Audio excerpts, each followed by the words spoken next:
एक छोटे से गांव सावनपुर में दो सबसे अच्छे दोस्त रहते थे, अर्जुन और बबलू।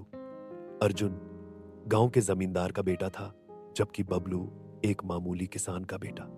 दोनों की आर्थिक स्थिति में जमीन आसमान का फर्क था, परंतु उनकी दोस्ती में कभी कोई फर्क नहीं आया। बचपन से साथ खेले, साथ पढ़े, साथ हंसे और साथ रोए। गांव में हर कोई उनकी दोस्ती की मिसाल देता। अर्जुन के पास सब कुछ था, अच्छे कपड़े, किताबें, स्कूल की गाड़ी, और बबलू के पास था बस उसका एक पुराना बस्ता और टूटी चप्पलें। लेकिन अर्जुन कभी खुद को बड़ा नहीं समझता था।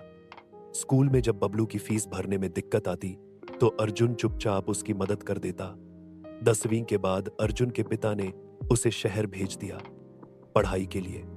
उन्होंने सोचा कि शहर का माहौल और बेहतर शिक्षा अर्जुन को ऊंचाइयों तक ले जाएगी।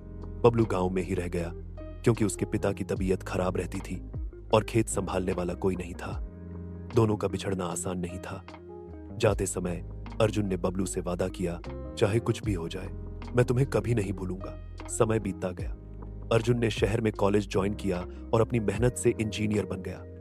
उधर बबलू ने खेती संभाली और नई तकनीकों के सहारे खेतों को लाभदायक बना दिया। उसने अपने गांव में जैविक खेती शुरू की, जिससे गांव के कई किसान प्रेरित हुए। करीब 10 साल बीत गए। अर्जुन अब एक मल्टीनेशनल कंपनी में ऊंचे पद पर काम करता था। वहीं बबलू एक सफल किसान बन चुका था, पर दोनों की दोस्ती अब सिर्फ फोन तक सीमित हो गई थी। एक दिन अर्जुन को कंपनी के प्रोजेक्ट के सिलसिले में गांव के किसानों से मिलना था।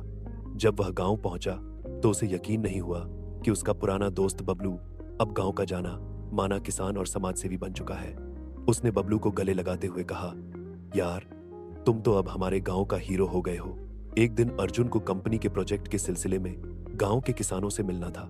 जब वह गांव पहुंचा तो उसे यकीन नहीं हुआ कि उसका पुराना दोस्त बबलू अब गांव का जाना माना किसान और समाजसेवी बन चुका है।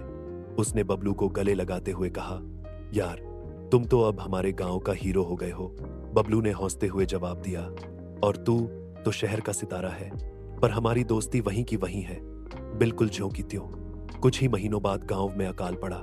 बारिश नहीं हुई और खेत सूखने लगे। किसान कर्ज में डूबने लगे। बबलू परेशान हो गया। उसने सरकारी दफ्तरों के चक्कर काटे, पर कहीं कोई सुनवाई नहीं हुई। अर्जुन को जब यह बात पता चली तो उसने तुरंत अपनी कंपनी से बात की। वह अपनी कंपनी को गांव में कॉर्पोरेट सोशल रिस्पॉन्सिबिलिटी प्रोजेक्ट के तहत पानी के टैंक, सौर पंप और सिंचाई की सुविधा देने के लिए तैयार करवा सका। सिर्फ इतना ही नहीं, अर्जुन ने खुद पैसे देकर बबलू के खेतों में ड्रिप इरिगेशन सिस्टम लगवाया। धीरे धीरे गांव फिर से हरा भरा होने लगा। गांव वालों की आंखों में अर्जुन और बबलू दोनों के लिए सम्मान और कृतज्ञता थी। जब राज्य सरकार ने गांव के विकास को देखकर सावनपुर को मॉडल गांव घोषित किया तो बबलू को सम्मानित करने के लिए बुलाया गया। मंच से बबलू ने कहा, अगर मेरी दोस्ती में अर्जुन जैसा सच्चा साथी नहीं होता तो मैं कभी इतना नहीं कर पाता। दोस्ती वही होती है जो मुश्किल वक्त में साथ दे। अर्जुन मंच के पीछे खड़ा मुस्कुरा रहा था। उसकी आंखों में आंसू थे खुशी के, गर्व के और उस रिश्ते के जो समय, दूरी और हालात से ऊपर था। अब अर्जुन हर महीने एक बार गांव जरूर आता।